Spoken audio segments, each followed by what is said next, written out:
Hei, tervetuloa tänne Savoin syyskauden avajaisiin. Te olette Savoin entinen johtaja. Millä tunnelmilla nyt tässä kauden avajaisjuhlissa? Oikein hyvällä mielellä ja on ilo nähdä, kuinka täällä kaikki toimii niin hyvin ja on niin hyvä ilmapiiri ja tulossa on todella hyviä ohjelmia. Teillä on varmaan paljon muistoja Savoista. Onko mitään ylitse muiden? No minä olin täällä todella töissä 26 vuotta, muistoja riittää vaikka kuinka. Ja no ehkä kaikkein suurimmat muistot liittyy Charlie Chaplinin nuorimman tyttären Victoria Chaplinin ja miehensä esitykseen, jotka kävi täällä 45 kertaa ja aina loppuun myyty. Tällaista uutta sirkusta, The Cirque Invisible. Kuulostaa hienolta.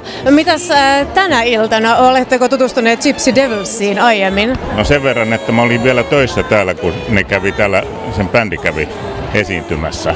Edellinen suurlähettiläs Vieras Tupakova, joka oli erittäin kulttuurimyönteinen henkilö ja auttoi kulttuurikeskuksen muitakin taloja kovasti. Ja mä pidin paljon yhteyttä ja kommunikoin. Ja Gypsy yhtye on aivan erinomainen ja odotan todella suurella mielenkiinnolla tätä showta. Hieno juttu. Kiitos paljon ja hyvää illanjatkoa teille. Kiitoksia ja hyvää syksy jatkoa. Kiva, kiitti. Moi. Kiitos.